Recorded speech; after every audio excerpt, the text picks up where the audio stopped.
जय माता दी दोस्तों। नवरात्रि के 9 अलग अलग दिनों में हम कौन कौन से रंगों के वस्त्र पहनकर माता दुर्गा की पूजा करें। जैसे कि नवरात्रों के 9 दिनों में माँ दुर्गा के 9 अलग अलग स्वरूपों की हम पूजा करते हैं, तो माता के 9 अलग अलग प्रिय रंग हैं। तो उन रंगों के वस्त्र हम पहनकर यदि पूजा पाठ करते हैं तो माता रानी की कृपा, माता रानी की प्रसन्नता हमें अधिक मिलती है। तो देखिए, सभी वस्त्र आप पहले से धुलवा लीजिए, आयरन करवा लीजिए, ड्राई क्लीन करवा लीजिए, जिससे आप 9 दिनों में अलग अलग रंगों के वस्त्र पहनकर पूजा पाठ कर सके। तो देखिए, ये सभी के लिए लागू नहीं है। यदि आपका प्रेम है, आपकी श्रद्धा है, तो आप 9 दिनों में अलग अलग पहने, वरना एक दिन में यानी कि एक ही रंग के वस्त्र पहनकर आप पूरे 9 दिन पूजा कर सकते हैं। वो कौन सा रंग है वो आगे हम बताएंगे। पहले आप सभी को नवरात्रि व्रत की हार्दिक शुभकामनाएं। माता रानी की कृपा सदैव बनी रहे, ऐसी मेरी शुभ कामना है। तो चलिए देर न करते हुए वीडियो की शुरुआत करते हैं। और दोस्तों, यदि आपने अभी तक हमारे चैनल को सब्सक्राइब नहीं किया है तो प्लीज सब्सक्राइब कर ले, बेल आइकन को प्रेस कर ले, जिससे कि नवरात्रों के दिनों में जो अलग अलग वीडियोस हम आपके लिए लेकर आने वाले हैं वो सभी वीडियो की नोटिफिकेशन सबसे पहले आपको मिले और आप अच्छे तरीके से पूजा पाठ कर पाएं। नवरात्रि का पहला दिन, जो कि हम कलश की स्थापना करते हैं, जवारे लगाते हैं, उसी दिन माँ दुर्गा के पहले स्वरूप माता शैलपुत्री की पूजा की जाती है। तो माँ शैलपुत्री की पूजा में आपको पीले रंग के वस्त्र पहनने चाहिए। तो देखिए, मैंने अभी बिल्कुल कड़क साड़ी है मेरी, और अभी मैंने चरक करवा के मंगवाई है, और इस तरह से पीले रंग के वस्त्र आपको पहनने चाहिए प्रथम दिन। तो पीले रंग के वस्त्र पहनकर माता रानी की पूजा करें, पीले रंग के पुष्प चढ़ाकर उनकी कृपा प्राप्त कर सकते हैं। अब नवरात्रि के दूसरे दिन माता ब्रह्मचारिणी की पूजा की जाती है। तो माँ ब्रह्मचारिणी की पूजा में हरे रंग की महत्वता है। तो देखिए, हरे रंग की ये वाली साड़ी हम पहनने वाले हैं, और ये साड़ी हमने ऑनलाइन परचेज करी थी, जिसकी रिव्यू मैंने आप सभी को दिया था।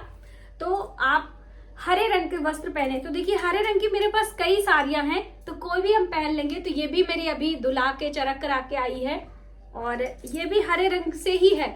तो कहने का अर्थ है कि हरी फैमिली का कोई भी कलर आप ले सकते हो पहन सकते हो, ठीक है। तो आप हरे रंग के वस्त्र नवरात्रि के दूसरे दिन पहनकर माता रानी की पूजा करें। अब नवरात्रि के तीसरे दिन माता चंद्र घंटा की पूजा में हमें कौन से रंग पहनने हैं? तो ब्राउन कलर यानी कि भूरा रंग। तो देखिए, भूरा रंग का वस्त्र मिलने में थोड़ी सी असुविधा होती है, और लकीली हमारे पास एक ही साड़ी है जिसका कलर ब्राउन है। नहीं, एक और भी है, मैं आपको दिखाती हूँ। ये वाली साड़ी का कलर भी ब्राउन ही है, ये वाला, ये भी ब्राउन ही है पूरा। और ये बहुत पुरानी साड़ी है दोस्तों, मैं आपको दिखाऊंगी। ये इस सितारे वाली है, इस तरह से, ये देखिए। तो नवरात्रि के तीसरे दिन माता चंद्र घंटा की पूजा में ब्राउन रंग के वस्त्र आपको पहनकर पूजा करने होते हैं। तो आप ब्राउन कलर के वस्त्र पहनकर माता रानी की कृपा प्राप्त। चौथे दिन किस रंग के वस्त्र पहनकर पूजा करने चाहिए? माता कूष्मांडा की। तो चौथे दिन माता कूष्मांडा की पूजा में ऑरेंज कलर के वस्त्र पहनने चाहिए। तो ये मुझे लग रहा है कि ऑरेंज कलर बिल्कुल मैच कर रहा है। तो ये ऑरेंज कलर है। ऑरेंज फैमिली के कोई भी रंग वस्त्र आप ले सकते हो। और दोस्तों, मैं आपको बता दूं कि आप साड़ी नहीं पहनना चाहते हो, आप सूट पहन लीजिए, दुपट्टे ले लीजिए, इससे भी आपका मैच हो जाएगा। तो नारंगी रंग के वस्त्र पहनकर नवरात्रि के चौथे दिन माता कूष्मांडा की आप पूजा करें। माता स्कंद की पूजा की जाती है। तो माता स्कंद की पूजा में भी पीले रंग पहने जाते हैं। तो देखिए, पीला आप ये भी पहन सकते हैं जो आपने पहले दिन पहना है। यदि पूजा करके आपने तुरंत उतार दिया है, भोजन आदि नहीं किया है, कोरी साड़ी है, बिल्कुल न्यू है, तो बिल्कुल आप पहनकर पूजा कर सकते हैं। जूठी नहीं होनी चाहिए, जली और कटे वस्त्र पहनकर पूजा पाठ में आप ना बैठे। तो पांचवें दिन माता स्कंद की पूजा में पीले रंग के वस्त्र पहने, या फिर कोई कोई लोग क्रीम कलर के भी पहनते हैं। तो मेरे पास ये क्रीम कलर की है। बहुत सारे लोग कहते हैं कि व्हाइट कलर, तो नहीं, व्हाइट कलर में कोई भी रंग होना चाहिए। जैसे मेरी ये वाली साड़ी है, तो इस पे इस तरह से वर्क है। और दोस्तों, ये सभी साड़ियां मेरी बहुत पुरानी है, और इसी समय मैं इनको निकालती हूँ पहनने के लिए। तो इस तरह से क्रीम कलर की साड़ी आप पहन सकते हो। नवरात्रि के 5वें दिन माता स्कंद की पूजा में, या फिर आप पीले रंग भी ले सकते हो। ठीक है, तो आप इसको ध्यान से देख सकते हैं।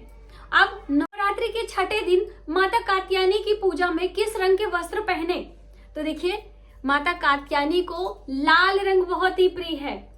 ऋषि कात्यायन के घर पैदा होने के कारण इनका नाम कात्यायनी पड़ा और इन्हें लाल रंग बहुत ही प्रिय है। तो देखिए, इस तरह की चुनरी आप सभी के पास में होगी, तो आप पहन सकते हो। मेरी ये चुनरी है, मैं अक्सर इसको पहनती हूँ पूजा पाठ में, आपने देखा भी होगा।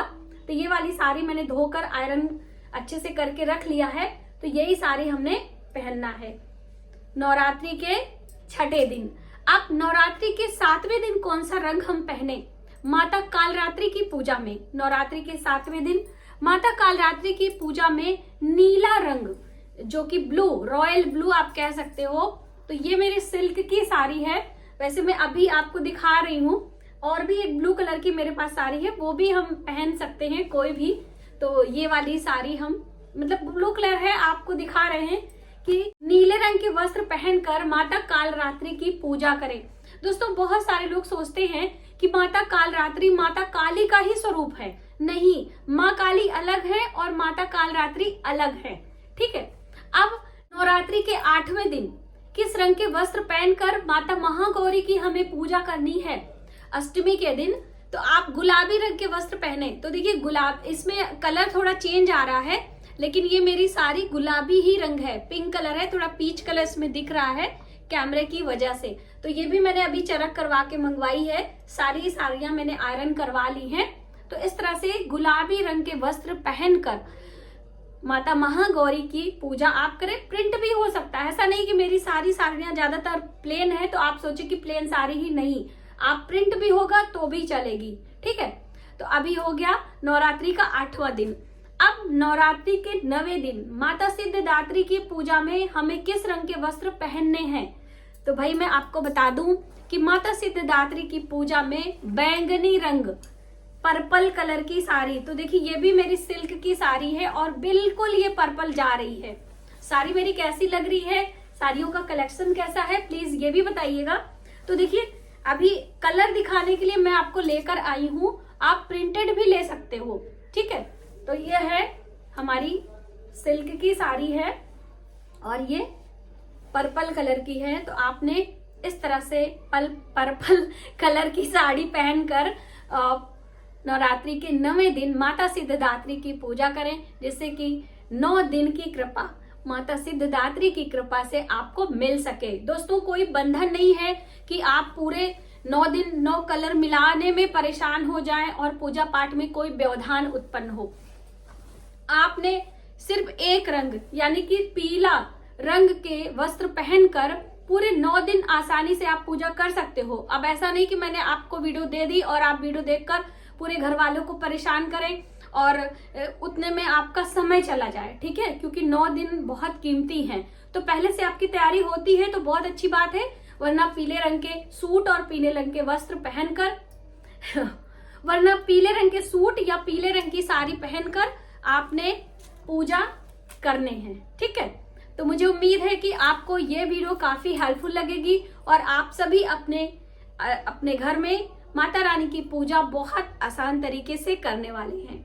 आज की वीडियो में बस इतना ही। यदि हमारी जानकारी आपको थोड़ी सी भी हेल्पफुल लगे तो प्लीज वीडियो को शेयर किया करिए ज्यादा से ज्यादा लोगों में। मिलते हैं एक नई जानकारी के साथ नए वीडियो में। तब तक आप अपने परिवार का ख्याल रखें और माता रानी की कृपा सदैव बनी रहे, ऐसी मेरी दोस्तों। कलश हमें कैसे लगाना होता है, इसके अंदर क्या क्या डालना होता है, जान लेते हैं। तो सबसे पहले कलश में एक मौली के धागे आप बांध लीजिए। कभी भी सादा ये लोटा आपको नहीं लेना चाहिए। आप इसमें स्वस्तिक बना लें या फिर आप इसमें सतिया या फिर बिंदी लगा दें। इस तरह से सादा लोटा कभी नहीं रखना चाहिए और तांबे का या फिर इस तरह से कांसे का ही धातु का ही लोटा लेना चाहिए। अब इसके अंदर हम क्या डालेंगे, तो ये है चांदी का सिक्का, सुपारी, हल्दी की गांठ, हरी इलायची और एक जोड़ा लौंग, और यहाँ पर हम डाल रहे हैं